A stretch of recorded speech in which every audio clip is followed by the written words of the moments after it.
বিশ্বনবী পৃথিবীতে এসেছেন পরিবর্তনের জন্য। তিনি কোনো জায়গায় খারাপ কিছু দেখলেই পরিবর্তন করে দিতেন। এক সাহাবাকে জিজ্ঞেস করলেন, কি নাম? মাসমুক? সে বলে, ইসমি হাসান, আমার নাম হলো হাসান। হাসান মানে দুশ্চিন্তা। হাসান মানে? বিশ্বনবী বললেন, হাসান কারো নাম হতে পারে?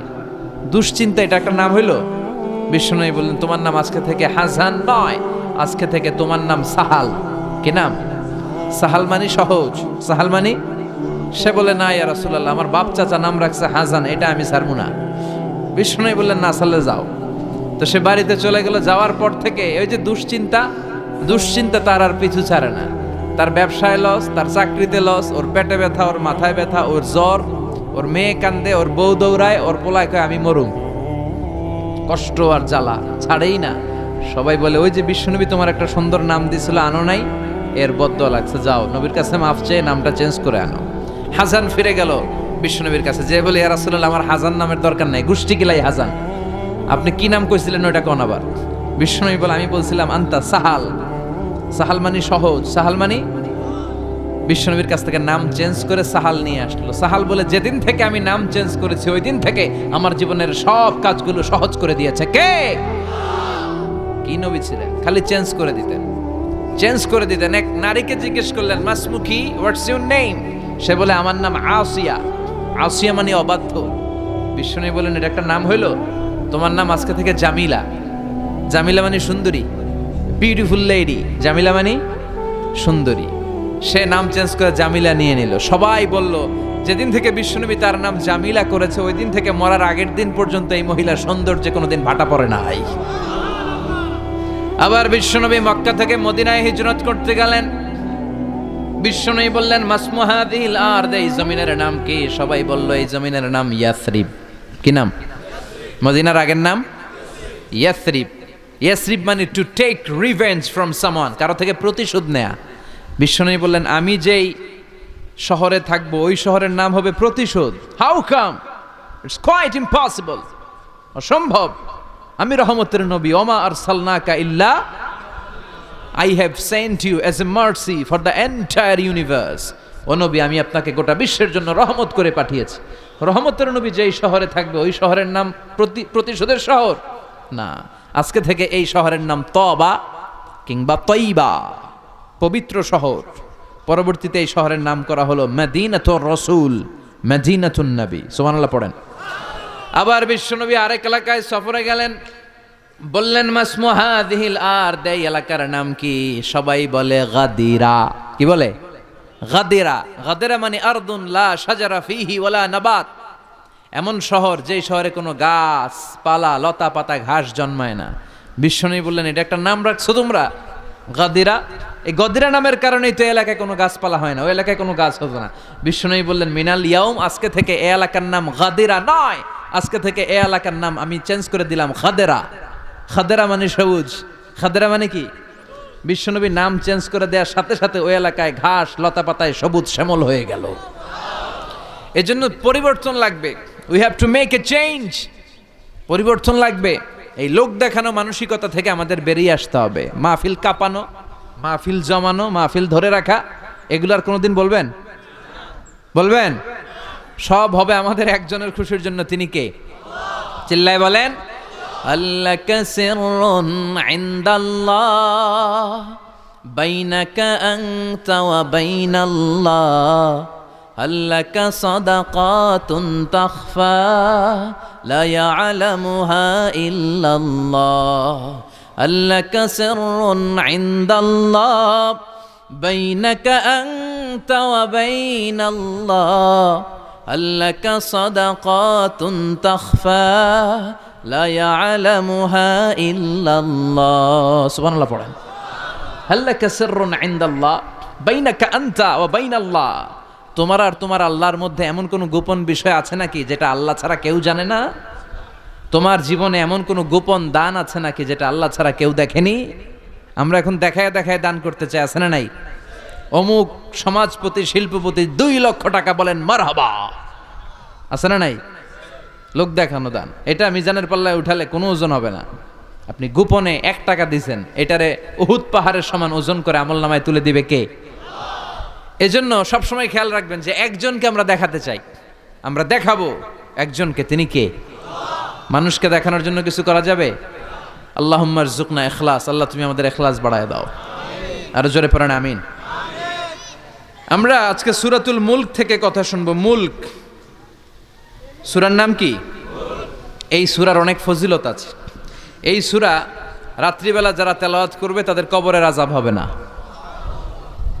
কবরের কথা শুনলে ভয় লাগে না? একদিন মাটির ভেতরে হবে ঘরে মন আমার, কেন বান্ধ দালান ঘর, প্রাণ পাখি উড়ে যাবে পিঞ্জর ছেড়ে, ধরা ধামে সবই রবে তুমি যাবে চলে, বন্ধু বান্ধব যত মাতা পিতা দ্বারা সুত সবই হবে তোমার পরে মন আমার, কেন বান্ধ দালান ঘর। ঠিক কিনা? চলে যেতে হবে, কেউ থাকতে পারবো না। কিন্তু এই জিনিসটা আমাদের স্মরণেই আসে না। এত ব্যস্ততা, এত মায়া জাল, এত মায়ার জালে আমরা আটকে আছি। এত ব্যস্ত লাইফ, সকালবেলা অফিস, বিকেলবেলায় অমুক কাজ, তারপরে অমুক কাজ, একটার পর একটা কাজ চলতেই থাকে। এই ব্যস্ততার কারণে আমাদের জীবনটা সুপার বিজি লাইফ আমরা লিড করছি, আমাদের জন্য সময়ই নাই, কিন্তু চলে যেতে হবে। এজন্য সাইয়েদনা ওমর ফারুক বলতেন, মুতু ক্বাবলা আন তামুতু, মরার আগে একবার মরো, হাসিবু ক্বাবলা আন তুহাসাবু আলাইকুম, তোমার হিসাব নেওয়ার আগে তুমি তোমার একবার হিসাব নাও। আমাদের প্রত্যেকের নিজের একটা হিসাব আছে না নাই? কথা বলেন। নিজে খাতা কলমের মধ্যে একটু লিস্ট করবেন যে আমি জীবনে এই ভালো কাজ করেছি, এই খারাপ কাজ করেছি, আসলে আমার অবস্থানটা কই হওয়া উচিত। নিজে খাটের মধ্যে একবার শটাং হয়ে মরার মতো শুয়ে থাকবেন, ভাববেন যে আমি মরে গেছি। ভাবেন না কি হবে, ছেলেমেয়েরা কান্না করবে, আত্মীয় স্বজন কান্না করবে, মাইকে অ্যানাউন্সমেন্ট হবে, অমুক এলাকার অমুক ভাই আমাদের মাঝে দুনিয়ায় নাই। বিশাল দেবিদ্বারের ময়দানে আপনার জানাজা হবে, খাটিয়াতে করে নিয়ে যাওয়া হবে। শুয়ে শুয়ে ভাববেন, আগে থেকে খুদে রাখা কবরে আপনাকে ফেলে বাঁশ দিয়ে উপরে মাটি চাপা দিয়ে চলে আসবে। অন্ধকার, শুধু অন্ধকার। এই অন্ধকার যেন শেষ হতে চায় না। This is the nature of life. এই তো জীবন। কথা বলেন ঠিক কিনা? এগুলো ভাবার দরকার আছে না নাই? বিষ্ণু বললেন এই সূরাটা এমন সূরা, মানিআতুন মিন আযাবিল কবর। এই সূরা মুলক যারা তেলাওয়াত করবে তাদের কবরে কোনো আযাব হবে। আজকে থেকে সূরাতুল মুলকের তেলাওয়াত করা যাবে? পারা যাবে? পারা যাবে? আসেন না নিজেদেরকে একটু পরিবর্তন করি, আসেন না নিজেদের আমলের ঝুলিতে আরো কিছু বাড়াই, নিজেদের আমলগুলোকে সুন্দর করি, নিজেদেরকে আর একটু পরিচ্ছন্ন করি। প্রতিদিন রাতে সূরাতুল মুলক তেলাওয়াত করবেন ইনশাআল্লাহ। কইতে পারলেন না? 2 নম্বর ফজিলত, শাফাআত লি সাহিবিহা। এই সূরা যারা তেলাওয়াত করবে, এই সূরা তেলাওয়াতকারীর জন্য আল্লাহর কাছে সুপারিশ করবে। 3 নম্বর ফজিলত, খাসামাত আন সাহিবিহা। এই সূরাটা কিয়ামতের দিন এই সূরার তেলাওয়াতকারীর পক্ষে আল্লাহর সাথে তর্ক করবে, ডিবেট করবে। কতক্ষণ? হাত্তা আদখালাহুল্লাহুল জান্নাহ, যতক্ষণ না আল্লাহ তাআলা এই লোকটাকে জান্নাতি বলে ঘোষণা না দেয়। আল্লাহ যতক্ষণ অ্যানাউন্স করবে he is from paradise, he will enter the paradise, আমার এই বান্দা জান্নাতে ঢুকবে, এই সার্টিফিকেট দেওয়ার আগ পর্যন্ত এই সূরা সামনে দাঁড়ায় আল্লাহর সাথে তর্ক করতেই থাকবে। আবার বিশ্বনবী বলেন, মান ক্বারা বিহা ফি লাইলাতিন ফাকাদ আকসারা ওয়া আতাবা। রাত্রি বেলায় যেই ব্যক্তি এই সূরাটা তেলাওয়াত করবে তার রাত্রিটারে বরকতময় করে দিবে কে? এজন্য বিশ্বনবী বলতেন, আমি চাই আমার প্রতিটা উম্মতের হৃদয়ে এই সূরাটা গাথা থাক। আমার নবী চাইতেন আমাদের অন্তরে যেন এই সূরাটা মুখস্থ থাকে। আমরা চাই না? 30টা মাত্র আয়াত। কয় আয়াত? সবাই বলেন কয় আয়াত? প্রতিদিন এক আয়াত মুখস্থ করলে আমাদের পুরো সূরাটা মুখস্থ করতে লাগবে কয়দিন? 30 দিন। 1 মাসের চেষ্টায় সূরাটা মুখস্থ করা যাবে না? দেবিদ্বারের ভাইয়েরা, করা যাবে? আওয়াজ করে পড়েন ইনশাআল্লাহ। এই সূরার মাহাত্ম্য হচ্ছে, এই সূরা আপনার দৃষ্টিভঙ্গিকে চেঞ্জ করবে, আপনার চিন্তার জগতে আন্দোলন তৈরি করবে, আপনার চোখকে খুলে দিবে, আপনার ঘুমন্ত বিবেককে জাগিয়ে দিবে। বিশেষ করে যারা স্রষ্টা নিয়ে সন্দেহে থাকে তাদের জন্য এটার ভিতরে ডোজ আছে, মেডিসিন আছে। ইয়াং ছেলে পেলে অনেকে আমাদের প্রশ্ন করে, হুজুর আল্লাহরে নিয়ে অনেক প্রশ্ন জাগে, স্রষ্টার অস্তিত্ব নিয়ে, আখেরাত নিয়ে, কবরের জীবন নিয়ে আমাদের প্রশ্নের অভাব নাই, কারণ নাস্তিক্যবাদের ছড়াছড়ি আশেপাশে আছে না নাই? ইয়াং যারা আছে তোমাদেরকে একটা বই পড়ার সাজেস্ট আজকে আমি করে যাই। বইটার নাম অনেকে জানে, প্যারাডক্সিক্যাল সাজিদ। কি নাম? লেখক হচ্ছে আরিফ আজাদ। লেখক কে? আরিফ আজাদ। বইটার নাম প্যারাডক্সিক্যাল সাজিদ। গত 21শে বই মেলায় এটা দ্য বেস্ট সেলার হয়েছিল, এজন্য নাস্তিকদের মাথা গরম। কথা বলেন। এই বছর সে আরেকটা বের করছে, প্যারাডক্সিক্যাল সাজিদ 2। এটা গতকাল থেকে বই মেলায় পাওয়া যাচ্ছে, 21শে বই মেলায়। এই প্যারাডক্সিক্যাল সাজিদ 1, প্যারাডক্সিক্যাল সাজিদ 2 প্রতিটা যুবকের সাথে সাথে রাখার দরকার, ঠিক কিনা? It's an eye opener for you. এই সূরাটা আপনাদের জন্য আই ওপেনার, চোখ খুলে দিবে। একটু চিন্তা করলেই বুঝবেন যে নাস্তিকদের যুক্তিগুলো খুবই হালকা। ওরা স্রষ্টাকে মানতে চায় না, আল্লাহরে মানতে চায় না। এর কারণ ওরা বলে আনসিন ইজ নাথিং, যেটারে দেখি না ওইটা মানি না। নাজুবিল্লাহ পড়বেন না? কিন্তু ওরা ওদের জীবনে অনেক কিছু দেখে না, ওরা মানে না। কথা কন। আচ্ছা, আপনি আপনার জীবনে সরাসরি চোখ দিয়ে আমেরিকা দেখছেন? কথা কয় না। তা আমেরিকা যে আছে মানেন না? যারা এখনো হজে যান নাই, হজে যারা এখনো যান নাই, কাবা ঘর নিজ চোখে সরাসরি দেখছেন? টিভিতে না, টিভিতে তো সবাই দেখছি। সরাসরি কাবা ঘর দেখছেন? তো আপনি যে দেখেন নাই, আপনি সৌদি আরব যে আছে কাবা ঘর যে আছে মানেন না? নাস্তিকরা বাতাস খালি চোখে দেখে না, দেখে, কিন্তু নাস্তিকরা বাতাস মানে না।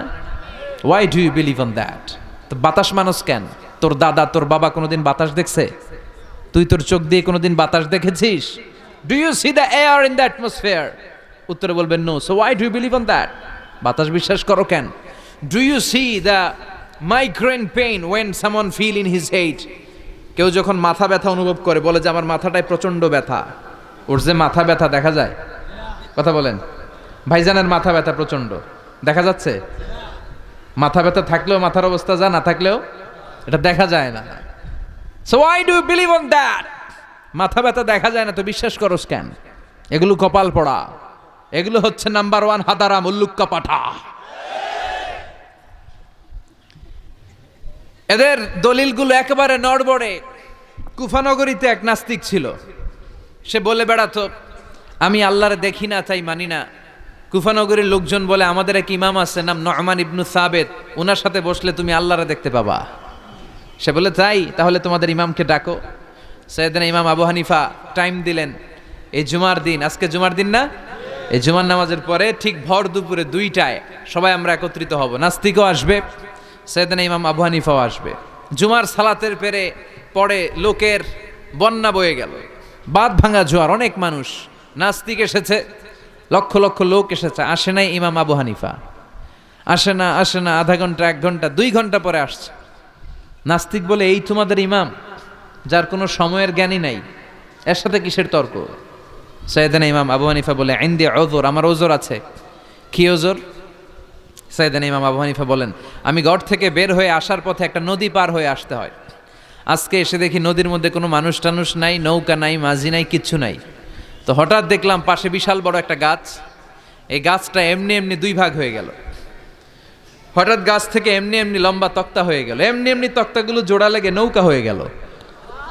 আর নৌকা আমার সামনে আসলো, মাঝি ছাড়া, লগি বৈঠা ছাড়া। আমি নৌকায় যেয়ে বসলাম, নৌকাটা আমার নিয়ে টান দিয়ে সাঁ করে ওপার নিয়ে গেল। তো এই যে এই কাজগুলো আর প্রসেসিংগুলো হতে আমার 2 ঘন্টা সময় লেগেছে। নাস্তিক কয় তগ ইমাম গাঞ্জা খাইছে, মাথার তার ছিঁড়া গেছে, নাহলে কোনো সুস্থ মানুষ এ কথা বলতে পারে? এমনি এমনি নাকি গাছ ভেঙে তক্তা হয়, এমনি এমনি নাকি তক্তা লেগে নৌকা হয়, এমনি এমনি নাকি মাঝি ছাড়া নৌকা চলে। সাইয়েদনা ইমাম আবু হানিফা বললেন এই তো আপনি লাইনে চলে আসছেন, আপনারে বুঝানো এখন আমার খুব সহজ হবে। এমনি এমনি গাছ কাটে না করাত ছাড়া, এমনি এমনি তক্তা জোড়া লাগে না, নৌকা হয় না মিস্ত্রি ছাড়া, এমনি এমনি নৌকা চড়ে না মাঝি ছাড়া। তাহলে এত বিশাল বড় আকাশটা কেমন করে এমনি এমনি হলো? জমিনটা কেমন করে এমনি এমনি হলো? সাগর, মহাসাগর, পাহাড়, মরুভূমি কেমন করে এমনি এমনি হলো? এগুলোর একজন স্রষ্টা আছে না নাই? নাস্তিক কয় তাই তো, আসলেই তো আমি হাদারাম, আসলেই তো আমি উল্লুক্কা পাঠা। এইভাবে তো আমি কখনো ভেবে দেখি নাই, এইভাবে তো কখনো চিন্তা করি নাই। ও ইমাম, তুমি আমার ঘুমন্ত বিবেককে জাগিয়ে দিয়েছো, তুমি আমার চোখের সামনের পর্দাটা উঠিয়ে দিয়েছো, তুমি আমার দৃষ্টিভঙ্গিকে পরিবর্তন করে দিয়েছো। ও ইমাম, তুমি আমার চোখ খুলেছো, তুমি আমাকে হক চিনতে সাহায্য করেছো, আর দেরি করতে চাই না, আমারে পড়িয়ে দাও লা ইলাহা ইল্লাল্লাহু মুহাম্মাদুর রাসূলুল্লাহ। কালিমা পড়ে মুসলমান হয়ে গেছে। আল্লাহু আকবার পড়েন। এমনি নাস্তিকদের জন্য এই সূরার ভেতরে আল্লাহ তাআলা অনেক দিকদর্শন রেখেছেন, জীবন দর্শন রেখেছেন। আল্লাহ বুঝাতে চান যে গোলাম, আমারে চেনার জন্য, আমারে দেখার জন্য তোর ডক্টরেট ডিগ্রি লাগবে না, তোর ব্যাচেলর ডিগ্রি, মাস্টার্স ডিগ্রি লাগবে না। তুই আমার সৃষ্টির দিকে একটু নজর করে তাকা, একটু ঠান্ডা মাথায় চিন্তা করে দেখ, একটু সাগরের দিকে তাকা, একটু নদীর দিকে তাকা, একটু পাহাড়ের দিকে তাকা। তাকালেই তুই বুঝবি সামওয়ান ইজ কন্ট্রোলিং এভরিথিং। একজন এমডি আছে, ম্যানেজিং ডাইরেক্টর, মহা ব্যবস্থাপক, যিনি গোটা বিশ্বের সব ব্যবস্থাপনার আঞ্জাম দিচ্ছেন। চিল্লায় বলেন ঠিক কিনা? আল্লাহ বলে তুই সাগরের দিকে তাকা, পাহাড়ের দিকে তাকা, নদীর দিকে তাকা। সাগরের দিকে তাকালে আমি আল্লাহরে খুঁজে পাবি। ঝর্ণার দিকে তাকা, ঝর্ণার মধ্যে আল্লাহর নিদর্শন আছে না নাই? ঝর্ণা ঝর্ণা ঝর্ণা রে, বলনা বলনা বলনা রে, কার বিরহে পাগল পাড়া তুই, কার মিলনে ফুল ফসলে ভরারে তোর দুকুল ভই, কার মিলনে ফুল ফসলে ভরারে তোর দুকুল ভই। ঝর্ণা ঝর্ণা ঝর্ণা রে, বলনা বলনা বলনা রে, কার বিরহে পাগল পাড়া তুই। সুবহানাল্লাহ পড়েন। ঝর্ণা দেখছেন কোনোদিন? হড়ে হড়ে দেখছেন? সিলেটে মাধবকুণ্ড জলপ্রপাত, আর কোথায়? সীতাকুণ্ড, আর কোথায়? রাঙ্গামাটি, আর শ্রীমঙ্গল। ঝর্ণা আছে না? এই ঝর্ণার দিকে তাকাবেন, ঝর্ণার ঝরঝর শব্দের আওয়াজগুলো বুঝার চেষ্টা করবেন। দেখবেন ঝর্ণা আপনাকে বলে দিবে যে আমার স্রষ্টা কে। আল্লাহর সৃষ্টির দিকে তাকালে আল্লাহরে পাওয়ার সুযোগ আছে না নাই? এই তথ্যগুলো, এই উপাত্তগুলো, এই মেসেজ আর ইনফরমেশনগুলো আল্লাহ তাআলা এই সূরার ভেতরে ভরে দিয়েছে। শুনতে রাজি আছেন? আওয়াজ করে বলেন তো সূরার নাম। আরো জোরে সবাই বলেন কি নাম? মুলক। মুলক মানে কি? মুলক মানে রাজত্ব, মুলক মানে ক্ষমতা, মুলক মানে পাওয়ার, মুলক মানে কিংডম, মুলক মানে সভরেইনটি, মুলক মানে অথরিটি। অথরিটি কার? এজন্য রাব্বুল আলামিন বলেন তাবারাকাল্লাযী বিয়াদিহিল মুলকু ওয়া হুয়া আলা কুল্লি শাইইন কাদির। সুমহান সেই সত্তা যার হাতে ক্ষমতা, আর তিনি সকল কিছুই করতে ক্ষমতাবান, সবকিছুর উপর কর্তৃত্বশীল। চিল্লায় বলেন ঠিক কিনা? তাবারাকাল্লাযী, সুমহান তিনি, বিয়াদিহিল মুলক, যার হাতে ক্ষমতা। ক্ষমতা কার হাতে? নাকি প্রধানমন্ত্রীর হাতে, র্যাবের হাতে, পুলিশের হাতে, আমনেগো হাতে? আপনারা তো কোন ক্ষমতা সব আমগো হাতে। সকল ক্ষমতার উৎস কে? সকল ক্ষমতার উৎস আল্লাহ। কিন্তু আমরা বলে থাকি সকল ক্ষমতার উৎস জনগণ। এটা যুক্তিতে টিকে না। কি ক্ষমতা আছে আমাদের? কি ক্ষমতা আছে? কোনো ক্ষমতা নাই। মানুষকে আল্লাহ তেমন কোনো ক্ষমতাই দেয় নাই। যেটা দিছে এটার ক্ষমতা বলা যায় না। চিল্লায় বলেন ঠিক। আসল ক্ষমতার মালিক হলেন আল্লাহ। আমাদেরকে তো আল্লাহ দুর্বল করে বানিয়েছেন। ওয়া খলিকাল ইনসানু দাঈফা, আমাদেরকে দুর্বল করে তৈরি করেছে কে? শুধু আমরাই দুর্বল না, আমি দুর্বল, আমার বাপ দুর্বল, আমার দাদা দুর্বল, আমার 14 গোষ্ঠী দুর্বল। আমরা দুর্বলের ঘরের, চিল্লায় বলেন দুর্বলের ঘরের। সেই দুর্বলের ঘরের দুর্বল কয় আমরা সব ক্ষমতার উৎস। কি ক্ষমতা আছে আমার? আজকে মাহফিলের প্যান্ডেলের পেছন থেকে বলে, কেউ যদি বলে ওঠে হুজুর সাপ, কি বলে? সব দৌড়। আমি আমার নানা ঘরে লয়ে দৌড় দিম, এদিকে দৌড়া, চাচা আপন প্রাণ বাঁচা। সাপ কথাটা তো মজা করে বললাম, এত অনেকে খুঁজতেছে আসলে কি সাপ। আর আসলেই যদি একটা anaconda, C snake, black mamba, king cobra, Python এসে ফস করে যদি প্যান্ডেলে যদি একটা ঢুকতো, পাওয়া যেত কাউরে? কথা কন। তো এই হচ্ছে আমাদের ক্ষমতা। সাপ বাদ দেন, বাবা ব্যাংক চিনেন? চিনেন না? না, দেবিদ্দারে তো বাবা ব্যাংক নাই। কি করে? খালি লাফায়। 10টা বাবা ব্যাংক, 2টা এই স্টেজে, আর বাকি 8টা প্যান্ডেলে যদি ছেড়ে দেওয়া হয়, বাবা ব্যাংক আর কি লাভ দিবে? এর চেয়ে বড় লাভ দিবেন আপনারা। বাবা ব্যাঙের চেয়ে বড় লাভ দিয়ে আমরা দৌড়াইতে শুরু করব। কত অসহায় আমরা, কত দুর্বল। বল্লা পোকা মৌমাছি আমাদেরকে কামড় দিয়ে উড়াল দেয়, এটারে ধরে যে মারমু এটাও পারি না। কুত্তায় আম করে কামড়াইলে আমরা কুত্তারে কামড়াইতেও পারি না। কি অসহায়। পিঁপড়া কামড় দিলে আমরা কিছু করতে পারি না। কানের ভিতরে যদি কারো পিঁপড়া ঢুকে থাকে বুঝবেন সে মজাটা কি। আহা, হ্যাঁ, বাঁচার কোনো সুযোগ নাই, কোনো ক্ষমতাই নাই। এরপরও আমরা বলি সব ক্ষমতার মালিক আমি। দেখবেন যাদের ডায়রিয়া হয় আর 5-7 বার টয়লেটে গেছে, এর চেহারার দিকে তাকানো যায় না। বৈশা গেছে, বৈশা যান।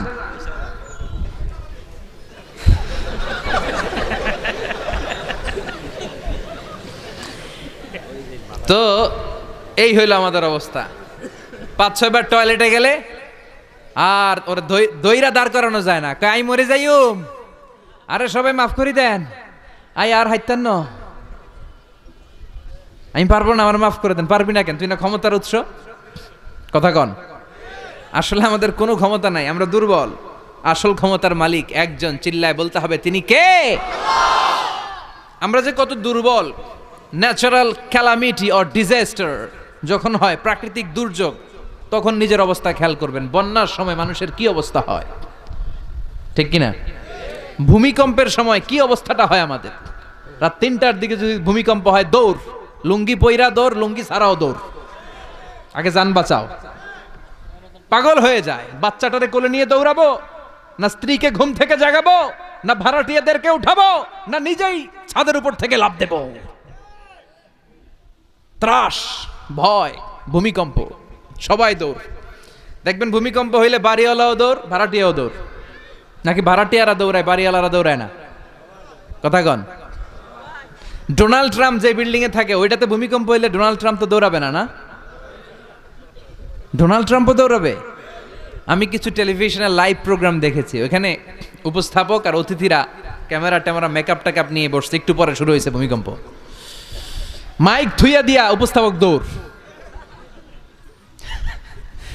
তো যেহেতু মেকআপ টেকআপ একেবারে ক্যামেরা ট্যামেরা সব সেটিং, অতিথিরা ওঠে না। একটু পরে আবার নাড়াচাড়া, এবার অতিথিও দৌড়। বাঁচার জন্য সব দৌড়। এই হচ্ছে আমাদের ক্ষমতার দৌড়াত্ম। এরপরও আমরা বলি আমরা নাকি ক্ষমতার উৎস। তুফান হলে, এইখানে একটা তুফান হলে 70 কিলোমিটার বেগের জাস্ট বাতাসটাকে যদি আল্লাহ এর তীব্রতা যদি বাড়িয়ে দেয়, সব দৌড় আমরা। কথা কন। আল বাহরু জুনদুম মিন জুনুদিল্লাহ, আর রিহু জুনদুম মিন জুনুদিল্লাহ। বাতাস আল্লাহর সৈনিক, আগুন আল্লাহর সৈনিক, তুফান আল্লাহর সৈনিক। চিল্লা এখন ঠিক কিনা? 2004 সালের সুনামির কথা ভুলে গেছেন? ইন্দোনেশিয়া একটা প্রদেশ আছে, বান্দা আছে, এক ধাক্কায় 3 লক্ষ সাগরের ভেতরে। জাপানের কান্টো শহরে 1 লক্ষ নয়, একটা ধাক্কায়, কয়েক সেকেন্ডের ব্যবধান। একটু আগে নাচানাচি করতেছিল, দুম্মা চলে দুম, একটু পরে সব হয়ে গেছে দুম দুম। একেবারে সাইজ করে ফেলছে কে? আহা, কোনো ক্ষমতা নাই। ক্ষমতার মালিক কে? এজন্য রাব্বুল আলামিন বলেন, তাবারাকাল্লাযী বিয়াদিহিল মুলকু ওয়া হুয়া আলা কুল্লি শাইইন কাদির। সুমহান সেই সত্তা যার হাতে ক্ষমতা। ক্ষমতা কার হাতে? কক্সবাজারে দেখবেন একটা দ্বীপ আছে, একমাত্র দ্বীপ যেটাতে পাহাড় আছে, নাম মহেশখালী। ওইখানে বৌদ্ধদের স্বর্ণ মন্দির আছে।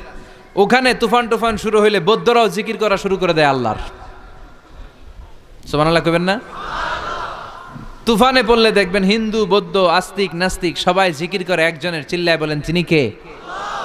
আমরা মাঝে মাঝে আমাদের প্রোগ্রাম স্কেডিউল এত টাইট থাকে, মাঝে মাঝে আমরা প্লেনে, হেলিকপ্টারে এক জেলা থেকে আরেক জেলায় যাই বাধ্য হয়ে। সিলেটে প্রোগ্রাম, কক্সবাজারে প্রোগ্রাম, ওই অমুক জায়গায় প্রোগ্রাম, তো ফ্লাইট ধরা লাগে। তো আমরা আভ্যন্তরীণ ফ্লাইটে চড়ে চড়ে আমরা যাই। তো আমরা যখন যাই, ওখানে কিছু এয়ার হোস্টেস থাকে বিমানের ভেতরে, এদেরকে বলে বিমানবালা। খুব সুন্দরী স্মার্ট নারীদেরকে তারা রিক্রুট করে, নিয়োগ দেয়। এদের যদি 3-4টা সন্তান হয়ে যায়, এদেরকে আবার চাকরিতে রাখে না। সৌন্দর্যটাই যাদের পুঁজি। তো এরা লিপস্টিক মেখে, পারফিউম মেখে, মেকআপ করে, ভেরি বিউটিফুল লেডি। ওরা আসে, এসে আমাদেরকে খাবার টাবার দেয়, ইনস্ট্রাকশন দেয়।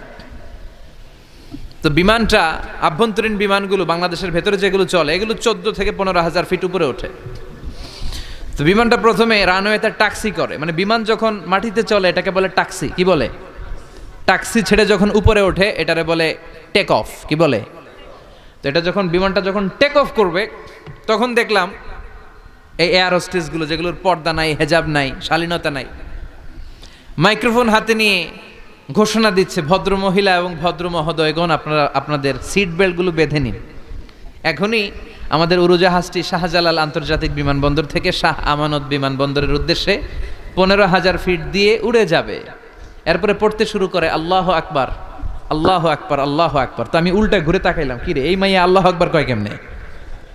গুইরা দেখি হাতের মধ্যে এরকম কাগজ, এই কাগজ থেকে দেখে দেখে পড়তেছে, উচ্চারণ কিন্তু আমগমতো না, পড়তেছে আল্লাহু আকবার, আল্লাহু আকবার, আল্লাহু আকবার, সুবহানাল্লাযী সাখখারা লানা হাযা, পুরো দোয়াটাই পড়ছে। ওমা কুন্না লাহু মুকরিনিন ওয়া ইন্না ইলা রাব্বিনা লামুনকালিবুন। তো আমি হিসাব মিলালাম, ঘটনা কি? লিপস্টিক, মেকআপ, সুটেড, বুটেড, পারফিউম মাখা, হিপ হপ স্টাইলের মেয়ে, এরা আল্লাহু আকবার পড়ে কেন? তো তখনই খেয়াল করে দেখলাম যে বিমানটা এখন ছাড়ছে, জমিন ছেড়ে দিয়ে 15,000 ফিট উপরে যাচ্ছে। ওরা খুব ভালো করেই টের পায় এই 15,000 ফিট উপরে যখন বিমান থাকবে ওরে বাঁচানোর কেউ নাই, ওকে রক্ষা করার কেউ নাই, তখন ওর কোনো পাওয়ার নাই, কোনো ক্ষমতা নাই। চিল্লায় বলেন ঠিক কিনা? তখন কোনো সিকিউরিটি নাই। আহা, কি দুর্বল মানুষ! বিমান বাঁকা হয়ে গেলে সবাই চিল্লায় বাঁচাও। যদি জিজ্ঞেস করেন কে বাঁচাবে, বলবে হুজুর আপনি বাঁচান। আছে না নাই? দুর্বল। আসল ক্ষমতার মালিক হলো একজন, চিৎকার করে বলতে হবে তিনি কে?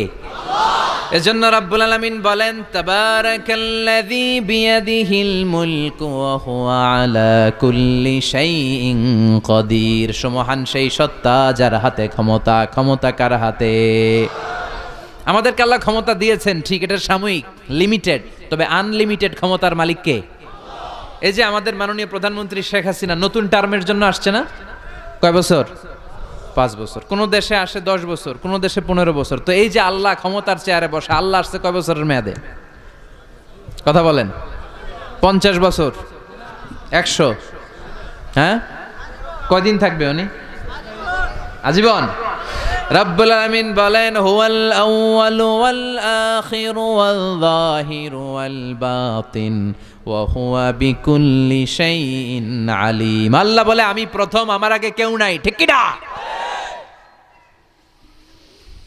ওয়াল আউয়ালু ওয়াল আখির, আমি শেষ, আমার পরে কেউ নাই।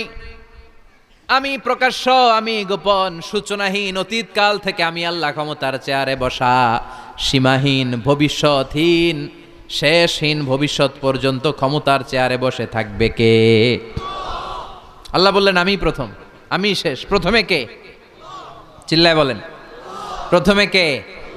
শেষে কে?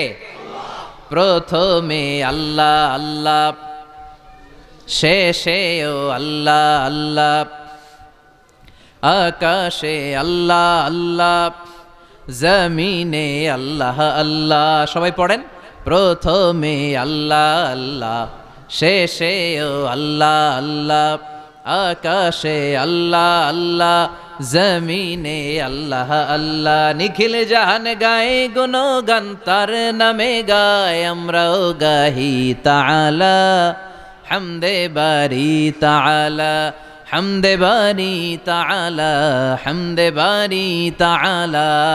সুবহানাল্লাহ পড়েন। তিনিই প্রথম, তিনিই শেষ, তিনি চিরকাল ক্ষমতার চেয়ারে বসে থাকবেন। চিল্লায় বলেন ঠিক কিনা? আবার পৃথিবীতে অনেক দেশে দেখবেন ডেমোক্রেটিক সিস্টেমে ক্ষমতায় আসে, মানে ভোটে জিতে, যেমন আমাদের দেশ। তো আল্লাহও তো ভোটে জিতে আসছে না? আল্লাহ ভোটে জিতে আসছে। অনেক দেশে মোনার্কি সিস্টেম, মানে রাজতন্ত্র, রাজার পোলা রাজা। আল্লাহর বাপ ছিল রাজা, এই জন্য আল্লাহও রাজা, এরকম? আল্লাহ চিরকাল, আজীবনের মেয়াদ নিয়ে তিনি ক্ষমতার চেয়ারে বসা। চিৎকার করে বলেন ঠিক কিনা? আবার পৃথিবীর অনেক দেশে দেখা যায় আন্দোলন করে সরকারকে ক্ষমতার চেয়ার থেকে নামানো যায় কি যায় না? পৃথিবীতে এরকম হয়েছে না অনেক জায়গায়? আন্দোলনের ঠেলায় সরকার কয় আমি নাই। আবার মাঝে মাঝে মিলিটারি কু হয়, সেনা বিদ্রোহ, জানেন না আপনারা? তা আমরা পৃথিবীর 700 কোটি মানুষ সবাই মিলে যদি আল্লাহর বিরুদ্ধে আন্দোলনে নেমে যায়, তাইলেই তো আল্লাহর ক্ষমতা শেষ। যাবে না? 700 কোটি মানুষ মিলেও পারা যাবে না। আচ্ছা, জিন জাতি যদি বলে ও মানুষেরা তোদের সাথে আমরাও আছি, মানুষ জিন ভাই ভাই, আল্লাহর আর রক্ষা নাই। আল্লাহর গদি শেষ। আচ্ছা, ফেরেশতারাও যদি বলে ও মানুষ, ও জিনেরা, তোগুলোকে আমরাও আছি, 3 দলীয় মহাজোট, আল্লাহর চেয়ার উল্টে যাবে নাকি? কথা বলেন। আল্লাহ বলেন ওয়ালাম ইয়াকুল্লাহু শারীকুম ফিল মুলক, আমার ক্ষমতায় কোনো পার্টনার নাই। কুলিল্লাহুম্মা মালিকাল মুলক, আমি ক্ষমতার মালিক, এই ক্ষমতা কেউ ছিনায় নিতে পারবে না।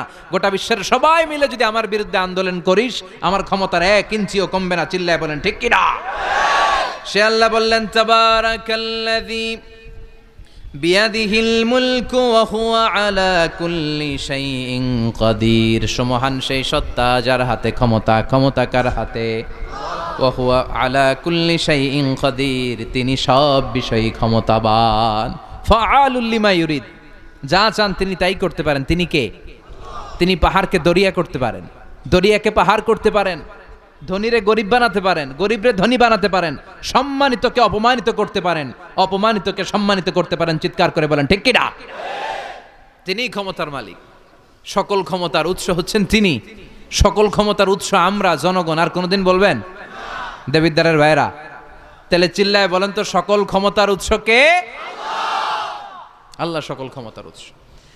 এর কিছু দূর পরে আল্লাহ বলেন ওয়ালাকাদ যায়্যানাস সামাআদ দুনিয়া বিমাসাবিহা ওয়া জাআলনাহা রুজুমান লিশ-শায়াতিন, আমি প্রথম আকাশের মহাশূন্যটাকে আলো দিয়ে, তারা দিয়ে সুশোভিত করেছি। আবার এই তারা দিয়ে আমি জিনদেরকে আঘাত আর প্রহারের ব্যবস্থাও করেছি। সুবহানাল্লাহ পড়েন। অনেক লম্বা কথা, আমি সংক্ষেপে মেসেজগুলো আপনাদের কাছে পৌঁছে দেই। আল্লাহ বলেন আমি প্রথম আকাশের মহাশূন্যটাকে তারা দিয়ে সাজিয়েছি। I have beautified the closure sky with light, candle and stars. মাথা উপরের দিকে তুললে আমরা যেটা দেখি এটা কি? আসলে এটা আকাশ না, এটা মহাশূন্য। এটা কি? আকাশ অনেক উপরে। আমরা খালি চোখে যা দেখি এটা প্রথম আকাশের মহাশূন্য। এই প্রথম আকাশের মহাশূন্যের অনেক উপরে প্রথম আকাশ, তারপরে দ্বিতীয় আকাশের মহাশূন্য, তারপরে দ্বিতীয় আকাশ, তারপরে তৃতীয় আকাশের মহাশূন্য, তারপরে তৃতীয় আকাশ। একটার চেয়ে আরেকটা বড়। সুবহানাল্লাহ পড়েন।